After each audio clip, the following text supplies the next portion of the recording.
Want to join the conversation? Call us toll free. It's 1-833-296-TALK. That's 1-833-296-8255. Now, here's more of the Mike Buck Show on AM 690 and FM 94.3. The Answer. Yep, bust out the coin purse is trying to get on the train. The choo-choo to you.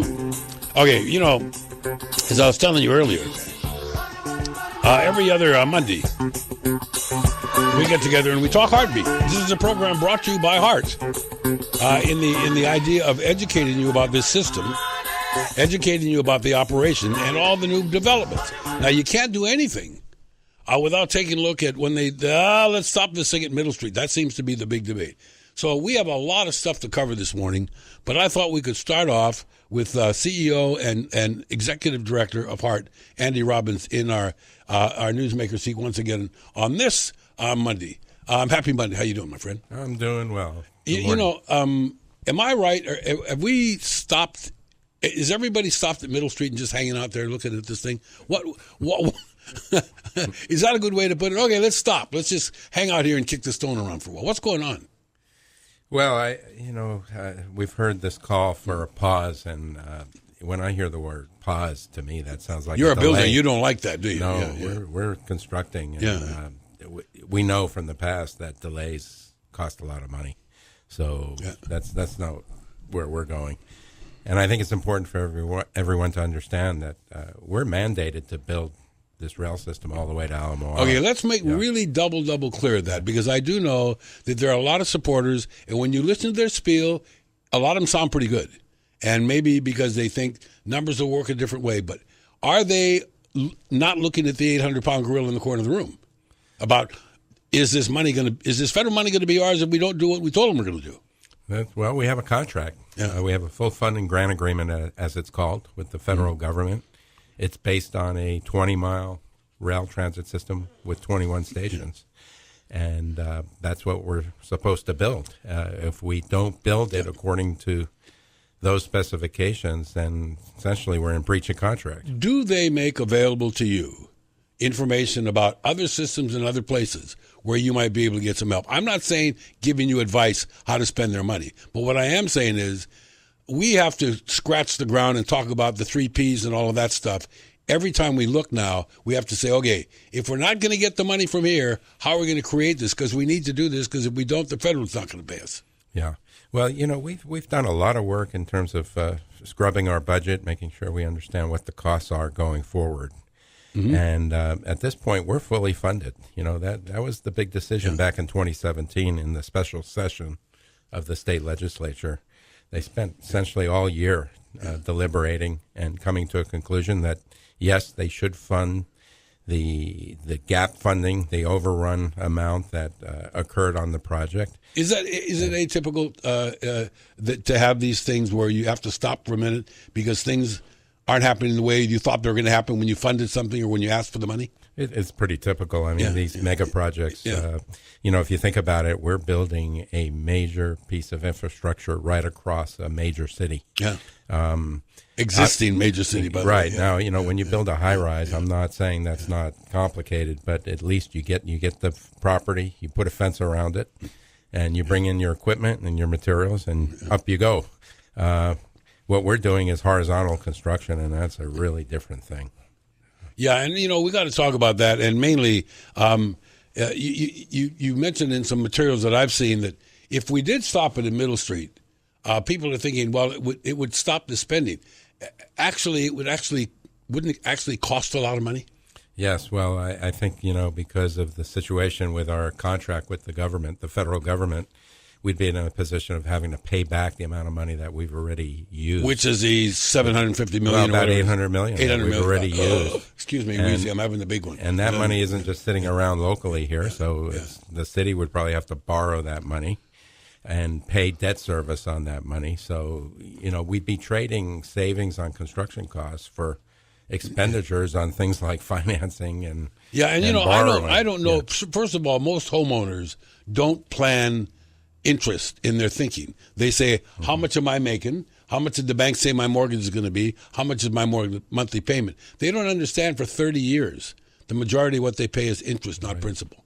And isn't that the very same thing with the caveat saying, yeah, but what if you get this money from the federal government? This is a grant. I mean, this is money they're giving us because we are living up to what the federal mandate about infrastructure or about transportation. That's right. It was, a federal contribution in the United States. Which we don't pay back. Yeah, right. I mean, excuse me, we don't pay this money back. Well, some of our tax dollars, of course, go into that. Of course. But you're right. It's a federal grant into the project. I think that somebody did an overlay the other day, which was very, very good. This was in Minnesota. And they were showing, it just happened to be on a different infrastructure. It was on roads. And showing where the competition's coming from. I think our listeners need to know, you have counterparts and you have associates literally all over the country and maybe even all over the world that are working in transportation projects. That's what you guys do. Right. They all want the money. That's and right. they all come up with a good case, right? That's right. There's projects probably in all 50 states. Yeah.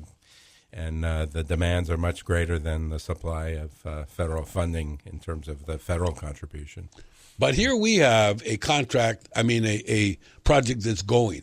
What I'm worried about is a lot of the projects that are on paper in other places where they're still in the line, where they're still in the running, where they know they can afford what they're doing. Maybe they're bigger systems or whatever.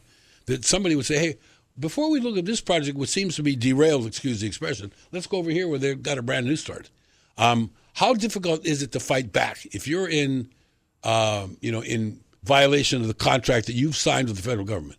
How easy is it to get back in their favor if something goes wrong? I think it could be very difficult, and you see in the news that California is in that situation. California, right I was going to say, right? Yeah. Right.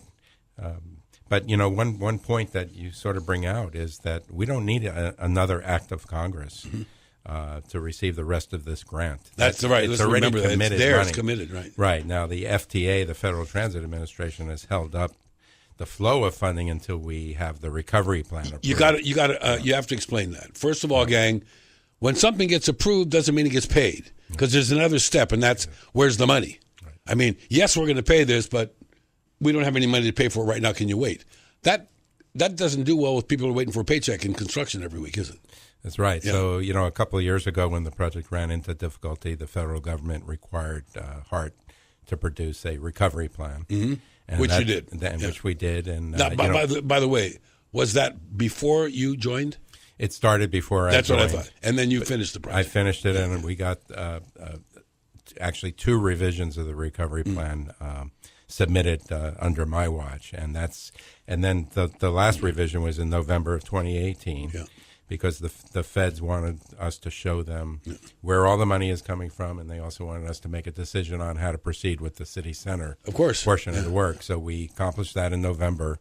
Unfortunately, the federal shutdown slowed down the process, but now the feds, the FTA, is in a process of reviewing our recovery plan, and we intend to meet with them by the end of the month. Okay, and that being said, I'm sure it's going to come up that they're expecting, or that we're expecting, at some point in time now that this project is virtually unstoppable. I mean, this project is not stoppable.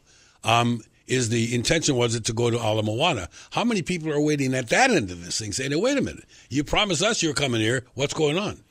Well, when we do ridership projections for the system, we look at the flows of passengers at each station. Few people would be going to Ala Moana, wouldn't they? Yeah, I don't think it's a surprise. That's going to be our busiest station. Yeah. And, that's rapidly becoming sort of the new city center if you look at what's going on Kapiolani. Especially Kaka'ako, right? And Kapiolani. Yeah, Kapiolani and Keaumoku there. That's sort of becoming a city center in itself. Yeah, and by the way, a lot of that was just for the wisdom of the retailers. I mean, seriously. Who thought, I grew up in the retail business, I thought, we're full. We can't do any more retail. Just when you say that, here come 1 million more square feet of retail.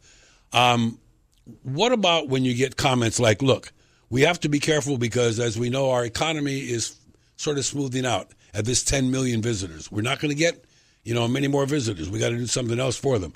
How much is this project going to be dealing with tourists as compared to locals? Is there any studies showing the potential visitor ridership while they're here on vacation instead of renting cars? Yes, I think in terms of the ridership models that have been run on this project, there is a projection in terms of the mix of visitor ridership. You know why somebody asked me that? They said, what if somebody got on the train at Ala Moana in the morning and went out to as leeward as they could, and then get in a private cab or a tour bus or something, wouldn't there be people that would say, ride the train to so-and-so, and then we'll take you to the country? That's right. Yeah. And, I lived in the Bay Area for many years, and when the extension of BART was added to the San Francisco airport, yeah, unbelievable. It became a success. And, a lot of European travelers, in their case, are used to looking for rail transit connection to the airport. And, we believe that'll happen here with our Japanese visitors and other visitors. Hey, they're used to it. You love this. I got a call from a guy a couple weeks ago that said, when you get off the plane in San Francisco and you decide beforehand where you're going to be, why are you there on the trip? Is it all for Fisherman's Wharf? You can eat clams 8 days a week. What are you doing in San Francisco? And they say, what it used to be is get right to their rental car because everybody's familiar with the Bay Area. And then they said, but wait a minute, now, depending on what kind of car you rent, you're going to pay anywhere from, say, a minimum of 18 up to about 75 to $100 a day. Yeah. And then when you get to the hotel, they have a $20 a day parking fee. Yes. And no matter where you go, there's a time here and a time there, and they're saying, Uber me or train me. Because what's happening, isn't the BART system just ready for that every day? That's right. Yeah. I maybe because I'm getting older, I find myself renting cars a lot less than I used to. Yeah. I look for public transit. Yeah. In some cases, taxis or Lyft or Uber. Well, you probably were like me. I used to go to a place. I want the convertible. I want, I want the Jeep, man. I want to get on the road. No, I don't. I don't want driving to be part of my trip. I want, getting to these destinations. And Mike, another point is with visitors. If we stopped at Middle Street, that's only 2 stations beyond the airport. Yeah. So would a visitor really go from the airport to Middle Street? No way. No. Yeah. We're going to lose all that. But wouldn't there be some that would promise? That would think, okay, if it did that, don't worry, we're going to build infrastructure there that can take these people off that train. But like you say, why get it on it for 2 stations? Yeah, not only that, to replicate what the rail would do beyond Middle Street with buses would take a huge fleet of buses. And Middle Street's not set up for that. More coming up, your ability to join us if you'd like. Andy Robbins, CEO and president of HART, is in the house. CEO and executive director. Please give us a call at 1-833-296-8255. That's 1-833-296-TALK. Or jingle us on, send us an email right now. Got the screen open. The Mike Buck Show at gmail.com. You're on the road again, so buckle up and join us hands-free. It's 1-833-296-TALK. That's 1-833-296-8255. It's the home of Hawaii's award-winning Mike Buck Show on AM 690 and FM 94.3. The Answer. Hi-ho! Hi-ho! Hi-ho! Hi-ho! Or I-O, then that's why I got to work. I-O. It's home from work we go. But what a no-brainer. Often, and I love this, I have this analogy that I use a lot when Andy Robbins is here, and he's here today, executive director and CEO of HART. And we're talking about a lot of things on and off the air. And it always loves me. I always like it when we look at buses. And we have, and you've said this many times, and everybody agrees. And we get a big pat on the back all the time about our bus system because it's pretty good. Mm-hmm. Thank goodness. In spite of all the other things we had, you can kind of count on the buses. But buses can only do a certain amount. You said that off the air. And what they're doing is trying to work out a way to dovetail, shuffle in like a deck of cards. All right, what are we going to do with train and bus?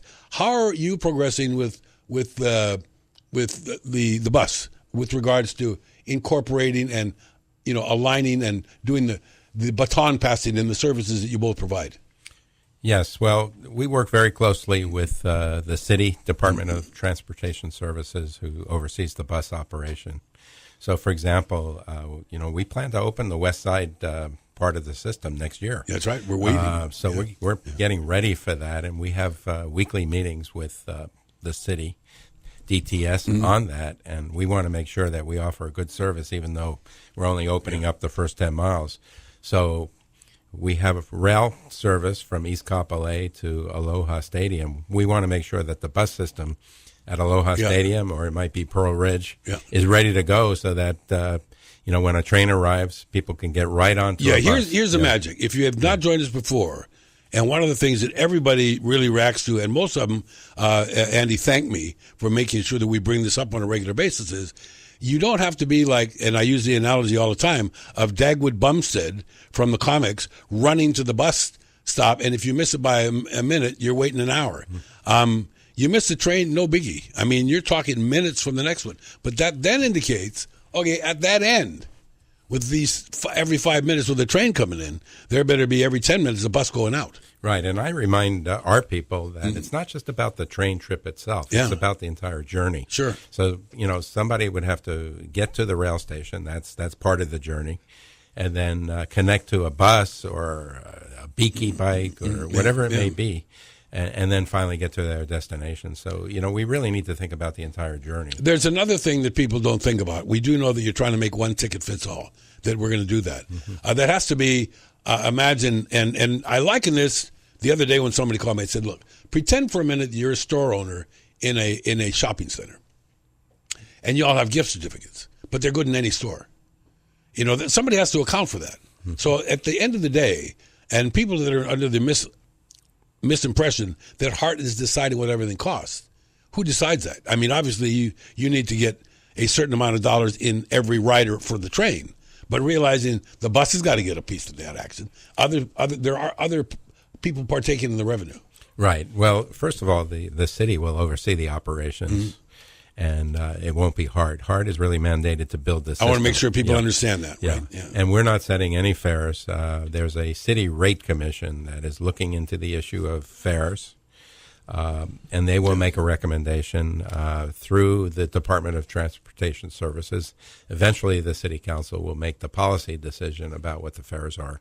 Yeah, and we've talked about this before, and we need to talk about it again, and that is there's a great move underfoot to bring some of our youngest and brightest back home to provide a way that they can get a down payment on a place to live, that maybe they can live in their started place will be a condo or something along the rail route, and that the car sales, which are struggling everywhere, it would be further indicated that, wait a minute, maybe car sales are also going to be affected, because wouldn't some families say, look, if we were spending $500 a month less on vehicles, we could either pay $500 more to a mortgage or even get one. We don't have one yet. Yeah, I think what families may realize is instead of having, say, 2 cars or 3 cars, one less. They can have one less, because there's another option now that's very viable for them, and that's a huge savings. Well, we are going through right now. The mayor wanted to see maybe some fees for parking in certain neighborhoods where things are tough, and doesn't that just show you in some respects how much space that we have for parking and not moving vehicles, that we really have to think about how many of these vehicles are going to be either taken out of service voluntarily, or the economy is going to tell you to take them out of service because you can't afford them. That's right. And I remember seeing a stat, I don't have it off the top of my head, but the amount of asphalt we have on this island, and the amount of space that's dedicated to parking. And you see some of the buildings, you see a 15-story building where 5-6 stories are parking, it's really incredible. In that always comes up, by the way, we talk about this, and I think there's some misunderstanding about how parking is going to be in the area of the stations. We do know that a lot of stations are designed for foot traffic, for people in the immediate area. In a condo area, that's great. But in a residential area, how do we anticipate having additional properties available for people to, park and ride? They park and then they jump on the train. Well, what was part of the planning for this project was 4 park and ride parking facilities that we're constructing as part of Hart, primarily in the western part, out in Eva. Tony, I want to make sure that people understand that even if that happens, they're going to be encouraged to carpool to that point as well. Yes, and it really, I think what planners here on Oahu want to encourage is multimodal transportation. So, take a bus, take an Uber, a Lyft, ride a bike. Those kind of intermodal connections is really what we want to foster here. And there is some parking. And there'll be whatever we're building will also be supplemented by private sector. Yeah, it's facilities. very interesting that you show that, because I got a sort of thing I'm going to paraphrase a little bit, and that is, wouldn't it also be an incentive for more businesses to provide either locker room facilities or cleanup facilities? Because a lot of people are going to say, okay, I'm going to ride the train to the station at whatever, and I'm going to biki, or I'm going to actually have my bicycle on the train with me, and I'm going to buy. But I need to get to my place of work and think, oh my goodness, I'm a mess. I got to clean up. Yeah, I think the market will respond to the demand that's out there. Well, they have for babysitting, right? Mm-hmm. How about a shower? It's 7:30. It's time to talk to Heartbeat. What do we do about this? Every couple of weeks, Andy Robbins drops in. He, of course, is the executive director and CEO of Heart. And like we just learned, they don't set the fares. They just got to build this thing. Got a comment? Think you've got the answer? Call now at 1-833-296-TALK. That's 1-833-296-8255. And here's more Mike Buck on AM 690 and FM 94.3. The Answer.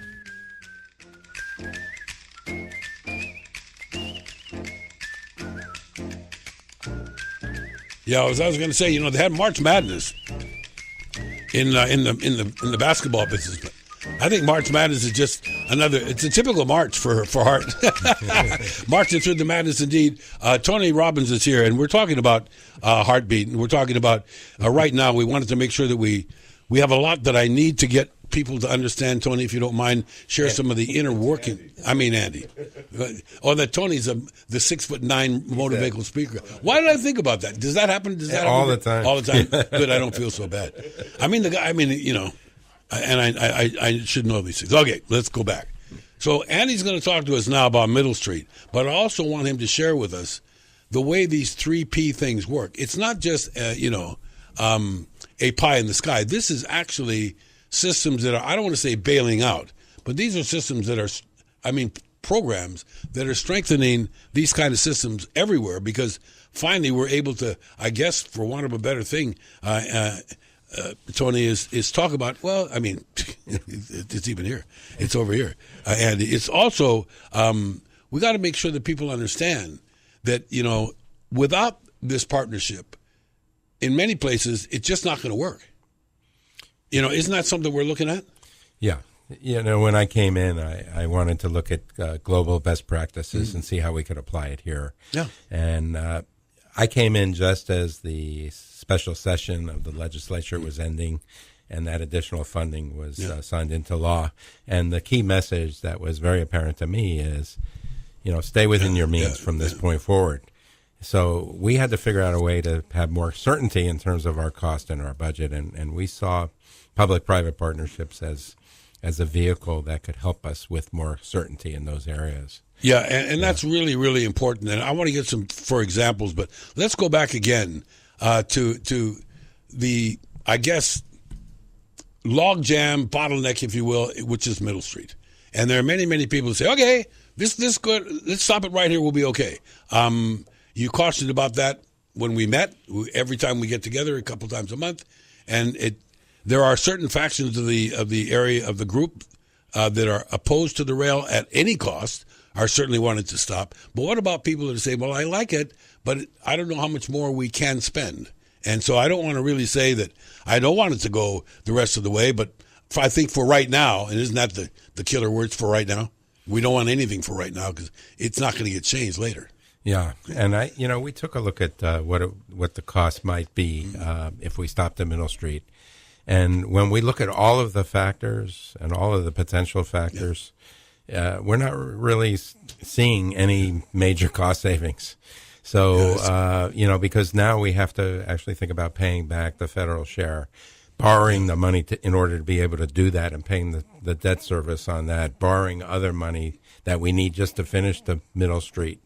And that's why, by the way, we interjected earlier when every time we talk about borrowing money, that it also is a big problem because you just can't, you borrow yourself into a hole. And right now, Andy, right now, we're not in a hole. Right now, if we go through with the 3 Ps that we're going to talk about in a minute, there's ways that we can I don't want to say cut the losses, but minimize anything. I mean, we can actually put this thing upright. Right, and we've been working on stabilizing this project for at least 2 years. In fact, our budget has not changed since January of 2017. I'm not You sure got to that get a gold medal for that. That really doesn't get out. It doesn't there happen too at much, my house. Yeah, I mean the project suffered a lot of cost overruns initially, but we've had this project stabilized for some time now. That doesn't mean that there's not challenges ahead, but this is why we're taking strong management action in terms of looking at best practices, looking at ways to create more certainty. Yeah. Okay, now here's one that says, when we talk about these 3 Ps that you guys are mentioning, we're not talking just about T-shirt shops. What are we talking about? What is the 3 Ps? Boy, that's a good one, because there are any number of ways that major to minor developers can be part of this. What are some of them? Right. Well, that's sort of another side of P3. Right. Let me just clarify what we're working on right now in order to accomplish the city center portion of the project and Pearl Highlands is infrastructure P3, I could call it: design, build, finance, operate, maintain. Okay. So essentially, we still have our public sources of fundings to pay for those elements, but we're going to ask the private sector to finance about half of the construction works for a 10-year period. And what that does is that puts private money at risk to be able to finish the project on time and on budget. However, they must be getting incentivized to the point where it makes sense to stay with that development, because our partners is the city. Right. Yeah. Well, and they will make a profit as long as they perform according to schedule, budget, and then we also have included long-term operations and maintenance component as an additional incentive.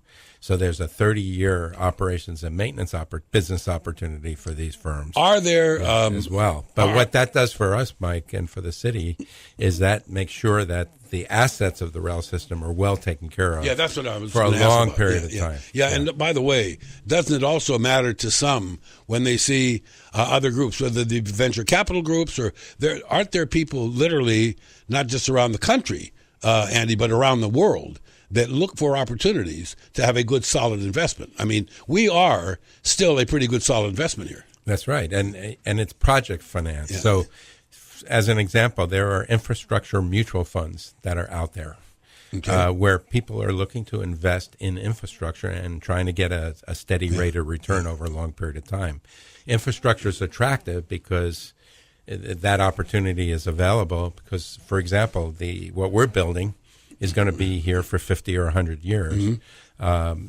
So, yes, these infrastructure funds are being set up to be able to invest in projects like this and then have a steady rate of return. I heard you say something which is pretty important. You get a 30-year mortgage in Hawaii.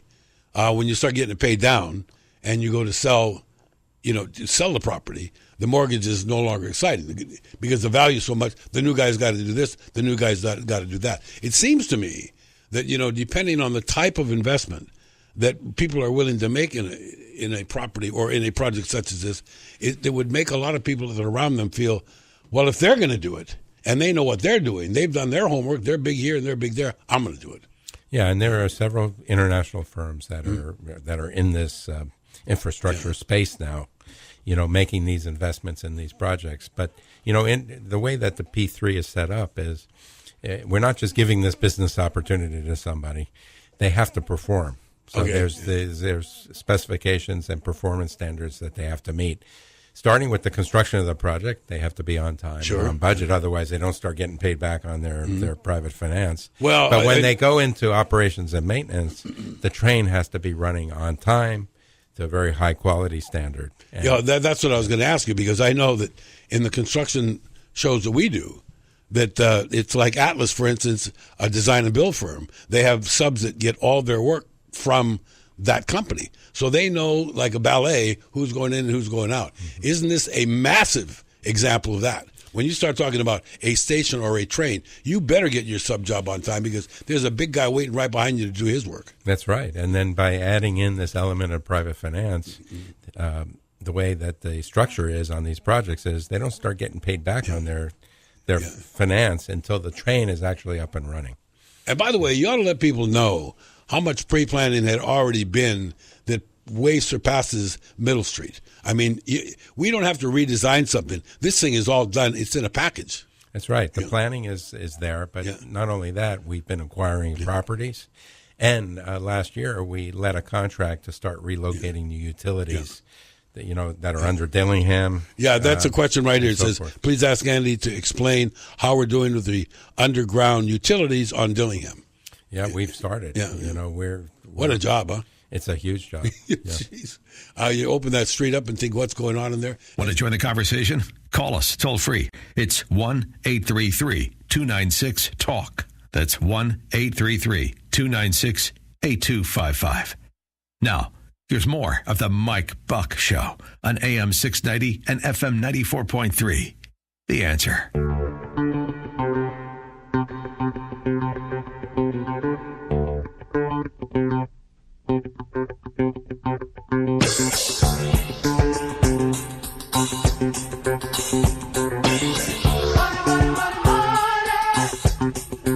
Money all around. Not a drop to drink. Nah. We started this Heartbeat show, as we do every couple of weeks. Executive Director and CEO Andy Robbins in the house, and we're talking about a lot of things that are important, and started out again, and we need to reiterate it again because I think that people really need to get in touch with their representative, their council person, their everybody, because this project, it really does affect us all. And even though, gang, this is a paid section of the program. Hearts, in many respects, and I want to go back, even, Andy, before I met you and long before Bill Brennan sitting here when we did this before, when Mufi Hanneman was the mayor. It's not that we should let people complain that this is a commercial, because it's not a commercial. Isn't it a mandate that, projects like this need to be, the public needs to be educated as to what's going on, particularly when it comes to their tax dollars? Yeah, it's absolutely necessary, and even the federal government has this public involvement. Exactly, is part of the project. So that's what we're doing here. So that's why don't be afraid of anything. And then one person learned. I thought it was Hart that set the fares for the bus. That's really a good point. Does Hart even set the fares for the train? No. See, that's the operator of the train's going to do that, right? Well, it'll be the city, and a policy decision by the city council eventually. Yeah. Obviously, they're going to use all the input from all the sides they can, right? Because you can't. I remember when we had one service starting up a while ago, it was going to be a ferry service, and it found out that they were going to sell the tickets for $4. It was going to cost $50 to ride the person, and that sounds good, except when you get hundreds of them, and it's every day. So let's make sure that people understand one more time before we do this 3P salute, and that is the criticalness of people to either revise their thinking or take a better look into what makes a valid decision to stop at Middle Street, because it's not something that you guys can handle. Yeah, I mean, first of all, we're mandated to go to Ala Moana. Yeah. That's the contract that we have with the federal government. And all the suppliers, all the materials, all the labor, and the feds. And we're fully funded to do that. Yeah. So we're proceeding. Okay, now that means that when there's meetings and get-togethers, it's where people can blow off steam. You're still mandated to do that, right? I mean, every time there's a new juncture, a new thing, there's notices and stuff. But how often do you have to explain that? And I mean, hey, look, we're here because you need to know the answers for these things, but you're not going to change them because this is what's happening. We have to all deal. How do you get people to say, okay, how do we deal with it? Well, we do a lot of public involvement activities. We go out to schools and community centers and other events to try to get the word out on the project and tell people to listen to this show. That's what you got to do. Yeah. I want to make sure. I want to make sure that we before we hit the road that we talk about this. There was a story the other day about a test, a fire test on one of the trains. There were some issues with it. We don't want that. We want to make that maybe it overheated a little quicker than you thought it would. What happened? What was this test supposed to do? What did it?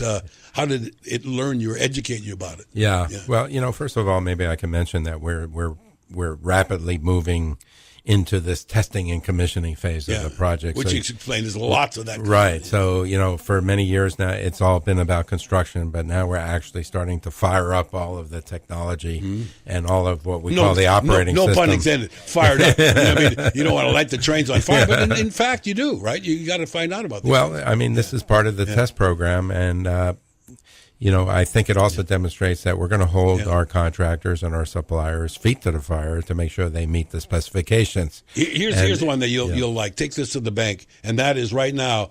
Everybody knows what Boeing is going through on this airplane that they have, and they're saying that if these software changes are made, it's going to be the safest airplane in the planet. And everybody's saying, "Yeah, right. I'm not flying it." So what we're doing here is you want to make sure that people understand, right? Okay, this car got a little heated up, but you're going to test a lot of things. What's going to happen to make that test good?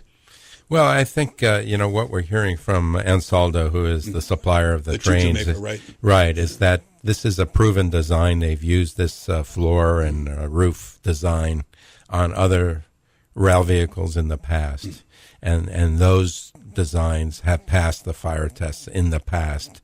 So when we had this test that did not pass, they took a look at it, and they feel like the way the lab set up the test was invalid, where the heat rise was too high. So there's going to be retests. We're going to witness those tests. We're probably going to have representatives from the FTA also witness the test. And Fair enough, right? Everybody, nobody wants to do anything. But Ansaldo is very confident that the design is solid and that it'll be proven out. And they are responding. Yeah. They're spending money to make sure that that they can prove to us that the design is solid. Here's one more. Would you please explain again what happens in power failures? Never mind fires. What happens if there's no power? I know that that's a big concern, and I do know that there are certain safeguards and there are certain things that can operate, that it's unlikely that too many vehicles or trains are going to be stuck in between stations. But if there is a power failure, what happens? First of all, there may be a partial power failure on a part of the system. So we may have a situation where part of the system, it's a 20-mile system. Right. So in town, for example, that may still be operating, but out west, there could be isolated power failure. But in either case, whether it's isolated or it's the entire system is down because of power, we are adding emergency generators to make sure that we can get all the trains into the station. Yeah, right. Which is that's going to get the anxiety level off most people, right? But to tell the truth, it's not as though they're looking off a chasm they're looking. It's not that bad. So just don't go outside. Don't go look. We'll take care of you. But are they able to be pushed or pulled manually if they had to be? If they had to be, yeah. And if a train is completely disabled and we have power, we can either push or pull with another train. That's what I'm thinking. Yeah. And by the way, these things, there's another one. This always comes up. It's to do with capacity, how many trains. There's a lot of them. They're not all big, long ones. They're small ones, but they're one after another after another. That's the concept. With driverless transit, we try not to have long trains. We divide the trains into smaller units and run them more frequently. I guess what people are looking at is the average unit. The average car is how many seats? 188. In a 4-car. Okay, so there's 188 seats over 4 cars. Okay, so that tells you that if there's a problem, that the guys that have to come to the rescue is not that bad. I mean, it's not like 500 people getting off at one station at one time. That would happen after a period of time. But wouldn't there be a sort of a slowdown saying, hey, wait, before we shove, 80 or 100, 200 more people to that station, shouldn't we look at just cooling our jets for a little while until we can figure it out? Yeah, there's a whole emergency response, if you will, or failure recovery response that is all figured out in advance in terms of if a train stops, how can we get it recovered? Sure. How can we get it back in the station? We don't want people walking out on the guideway, for example. Yeah. So, there's a multiple response that will all be pre-planned, and we'll train our people and the operating people to respond in these cases. I'm guessing, and I think that you would too, that you tip the nod of the hat to the technology people everywhere, because all of these questions that were being asked and that you're fielding, technology is the answer to erase most of the concerns over them. In other words, doing this system today is a lot less problematic than doing it 50 years ago. If there was a power failure, everybody's have to go home. I mean, what do you do, right? Not going to happen. Then the other one is, what is the source of electricity for the train? Well, HECO is a partner of ours, so it's coming from the grid. Yeah, and what we're hoping is, by the way, just so they put things in perspective, you're looking at next year, 2020. I mean, we're not looking. That's right. We're not doing. It's like tomorrow. Yeah. You know, well, not exactly tomorrow, Well, Mike. yeah, but you know what? But towards the end yeah. of next year, we will have the first 10 miles up and running, and I think that's a huge milestone. I think it is too, and I think that a lot fewer boo birds will be flying around once they get that opportunity. What's the best way, Andy, for people to learn more about Heart? I mean, you got such a user-friendly website. Promote it a little bit. Tell people how to look at, how to get progress reports, how to see what's going on. Yeah, we have our website, HonoluluTransit.org. Yeah. We're out there in the community quite frequently. You can sign up for our newsletter. Yeah. If you go to the website, it'll show you how to sign up for our newsletter. I hope, too, there's going to be a speakers bureau down the road that people with the big companies, that people are trying to plan new parking lots at work, plan on helping people out, and maybe a couple of our companies are going to be smart and buy some passes for some of their employees. Yeah. Make that a benefit of the program. Yep. Thanks so much. And once again, so that's HT.org. It's HonoluluTransit.org. I think that's a great idea. Okay, we'll be back with more of that. Thanks for listening. When we come back now.